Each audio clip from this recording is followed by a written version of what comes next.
Our train is significantly behind schedule, 4 hours and 30 minutes to be precise. The delay stems from our time in Winnipeg, where the train did not receive a departure signal as expected, and where complications arose when switching locomotives, including one that had been deadheaded.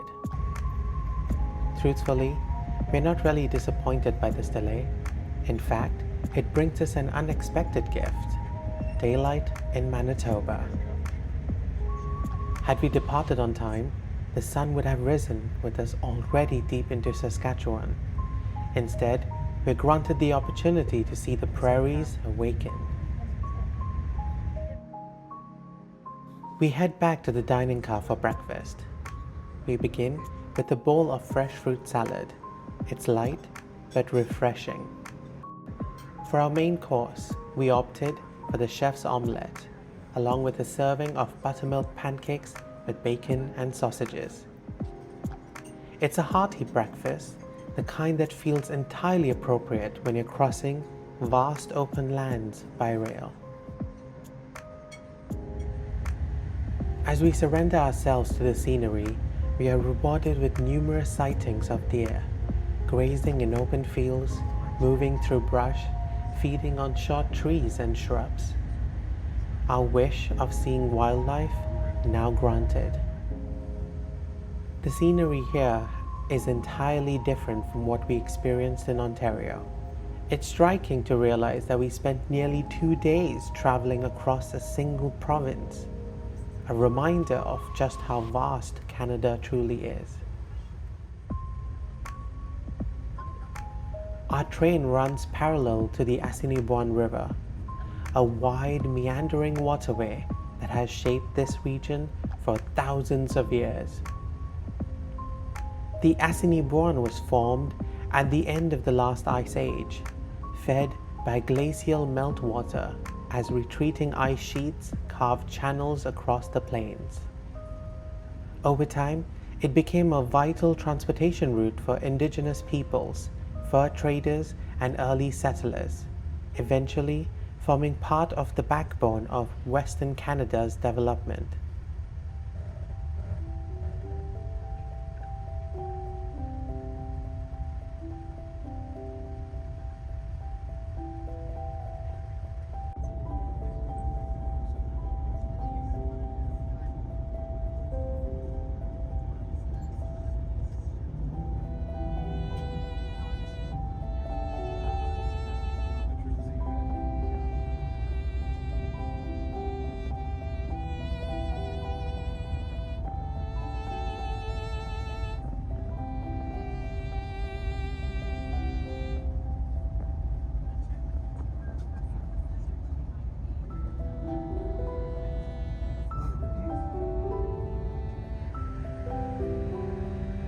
As we continue westwards, something unexpected appears in the horizon.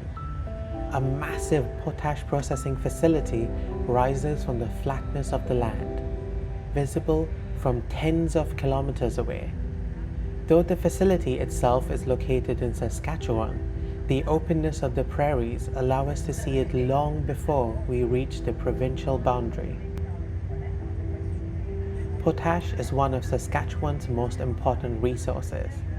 Used primarily in fertilizer, it plays a crucial role in global food production. Canada is one of the world's largest producers, and facilities like this are essential to feeding millions.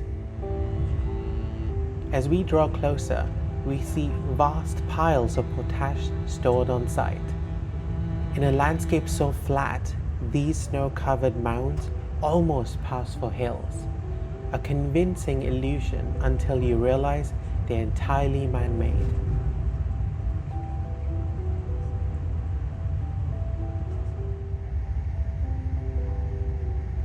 In the fields, we notice something very peculiar. Small wooden boxes in some areas, brightly colored tent-like structures in others. At first, they seem very puzzling, scattered deliberately across the farmland. On closer investigation, we learn these are homes for leafcutter bees. these bees are essential to prairie agriculture, particularly for pollinating alfalfa and canola crops. Unlike honeybees, leafcutters are solitary and incredibly efficient pollinators. Without them, crop yields would entirely collapse. It's a quiet but vital system, one that supports the vast agricultural output of Saskatchewan.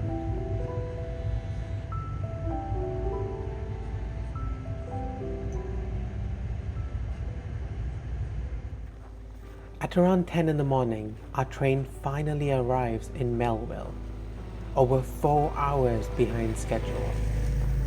Melville is our first stop in the province of Saskatchewan. It's a small city with a population of just over 4,000 people, and it holds the distinction of being Saskatchewan's smallest city by population.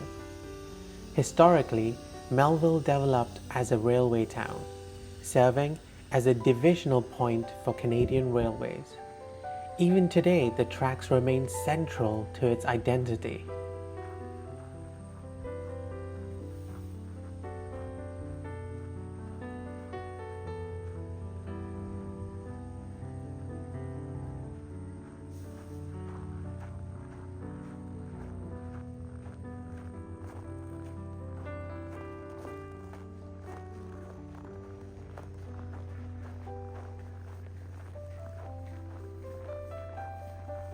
Our stop here lasts about 10 minutes, just long enough to stretch our legs.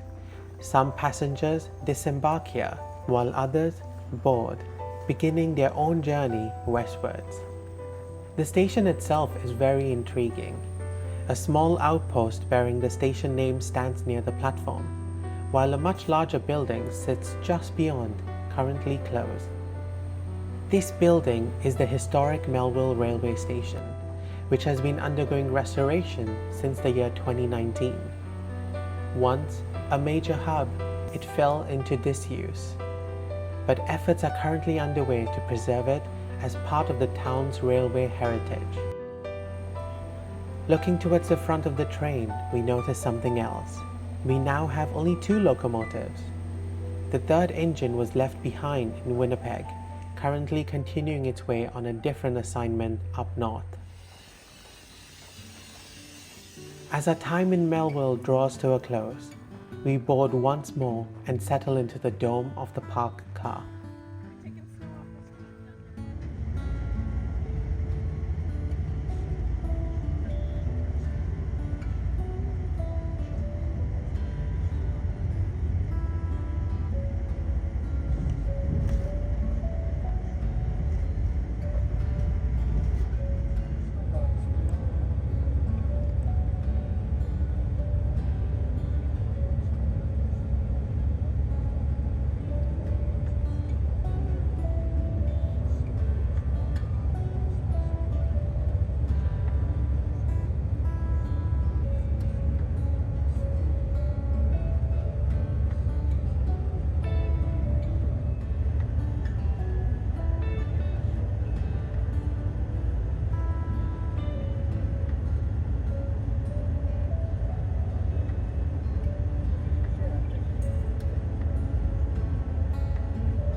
Gradually, the brush and the trees of Manitoba fall away, replaced by immense flatness of Saskatchewan.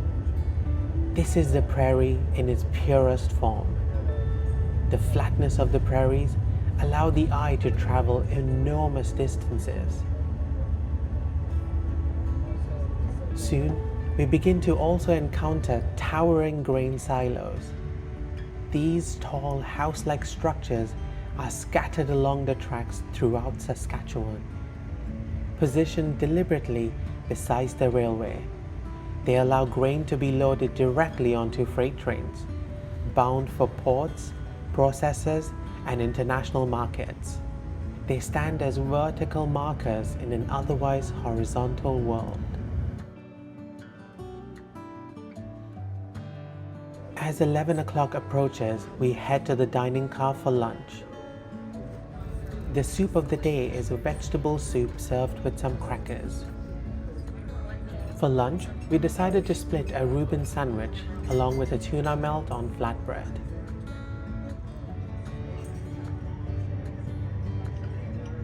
As we eat, we pass through small communities. We notice some of the houses decorated for the holidays. We see cars move along snow-covered roads. The snow is compacted in some areas rather than being fully cleared. This forms a practical winter driving surface.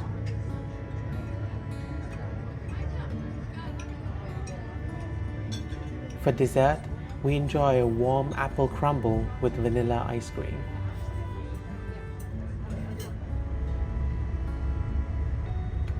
Following lunch, we once again return to the dome of the parked car. We notice the land stretches endlessly in every direction, broken only by fence lines, farm roads, and distant structures.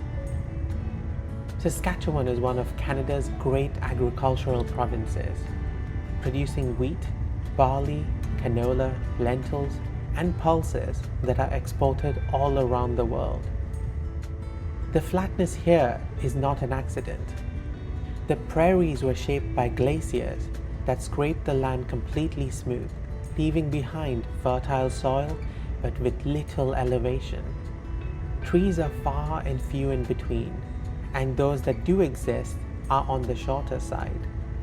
They struggle to take a hold due to the strong winds, periodic droughts, and the dominance of a grassland ecosystem. Farms extend for miles as far as the eye can see. This is agriculture on an industrial scale, and it underpins not just the prairie economy, but food systems far beyond Canada's borders.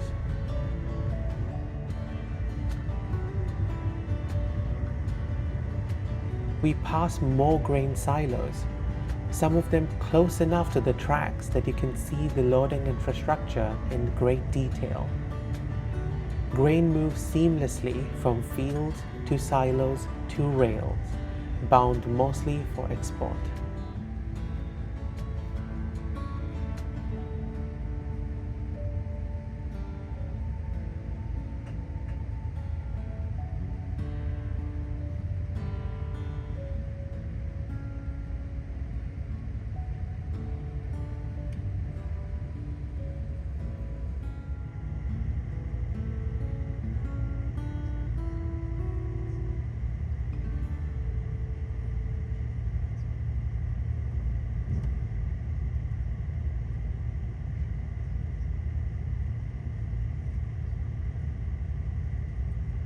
Alors, à peu près 30 à 40 minutes à Saskatoon, puis le marché d'or. S'il vous plaît, restez sur la plateforme. On ne veut pas que quelqu'un est blessé sur les rails. Alors, le plus loin que tu peux marcher, c'est au Parker à l'arrière du train. Et à l'avant du train, c'est la voiture de bagages à l'avant.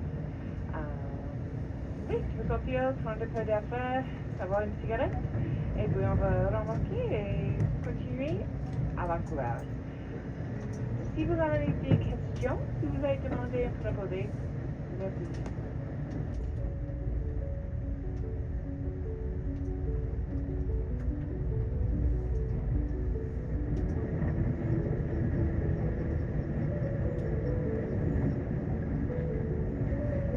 At around 3:30, we begin to notice clear signs of urban life.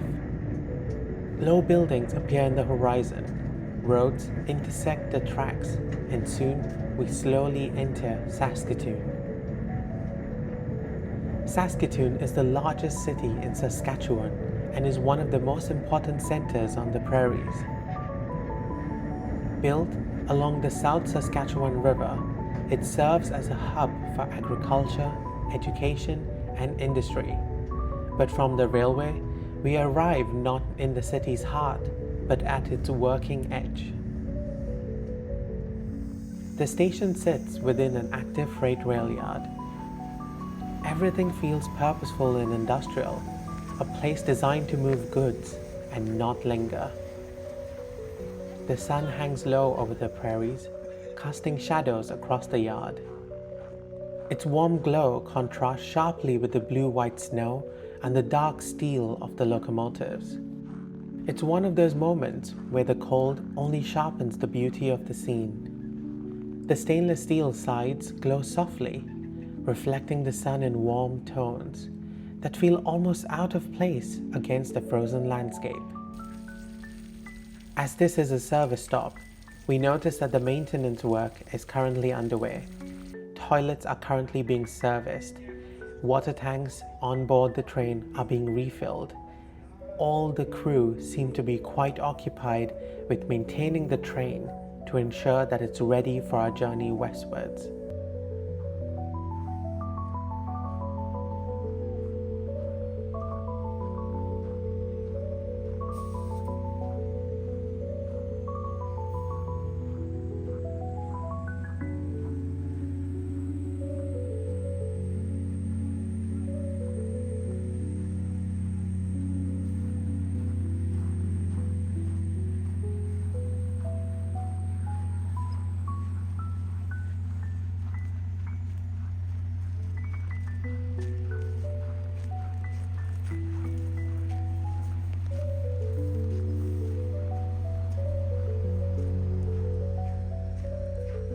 As we enter the station, we notice that it's quite utilitarian. Located far away from downtown, there are a lot more passengers here than at most prairie stops. Many of them wrapped tightly against the cold, waiting patiently to board the train. In the station, we come across a mural promoting tourism in Saskatoon. Beyond the yard lies a city that has quietly become one of Canada's most interesting prairie destinations. Saskatoon is known for its river valley, vibrant art scene, and long summer evenings. Though today, in the deep of winter, it feels calm and reserved beneath the cold prairie sky.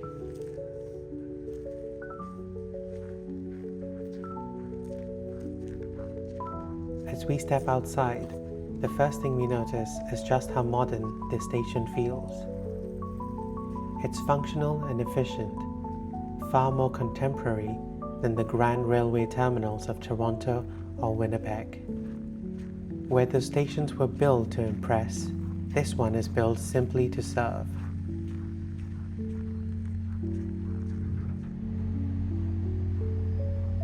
As the sun continues to sink, its light catches the locomotives at the head of the train. The engine glows amber and gold, steam rising faintly into the cold air. It's a brief, yet striking moment, one where machinery, light, and landscape align perfectly.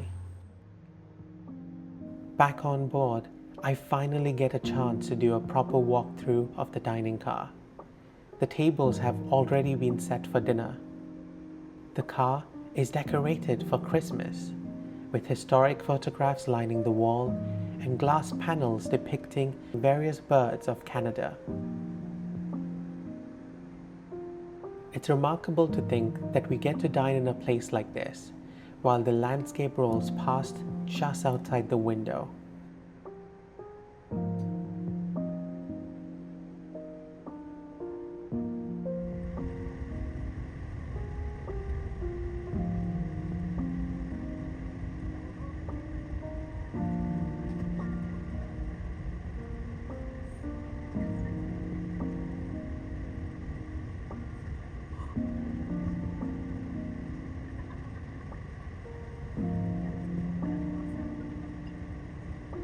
As the sun sets, the train once again takes on a warmer tone.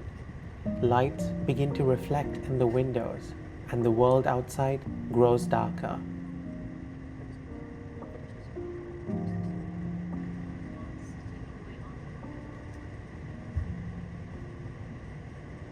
As we make our way to dinner, our train begins to slow down just outside a grain processing plant. The soup of the day is a warm and delicious chicken noodle soup, accompanied by a broccoli salad with an orange dressing. For our main course, we chose the prime rib of beef served with some mashed potatoes and steamed vegetables. along with a green curry chicken served with rice and some steamed vegetables. For dessert, we decide to share a decadent cheesecake. Dinner was absolutely delicious. However, rising up so early in the morning and staying up very late at night, we were really tired, and so we decided to turn in early this night.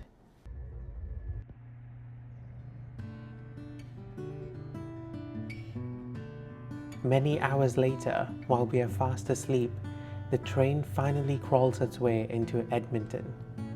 I miss it entirely, but my partner was kind enough to film the arrival in the early hours.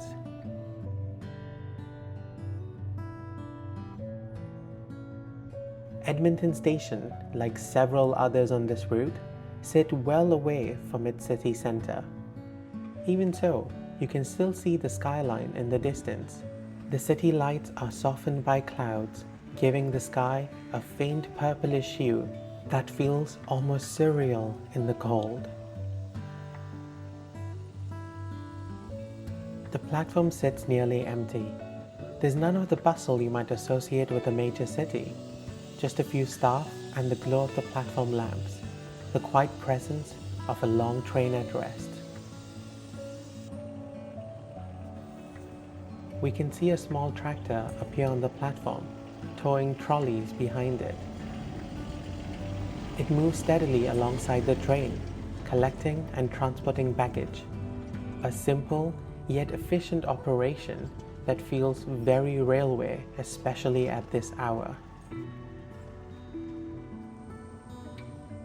Edmonton Station building itself is very modest, noticeably smaller than Winnipeg's Union Station, functional rather than grand, built to do its job without much ceremony.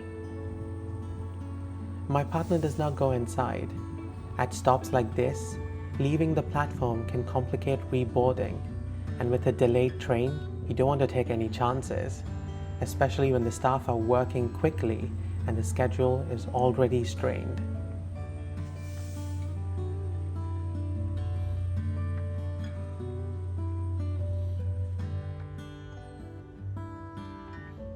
Thank you for joining us on day 3 of our journey aboard the Canadian. We hope you join us tomorrow as we arrive in Jasper and begin one of the most spectacular sections of the entire route as we make our way through the Rockies and onwards to Vancouver. Bye.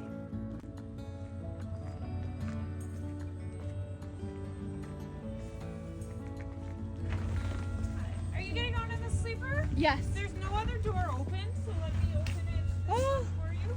Oh, okay. She had it open.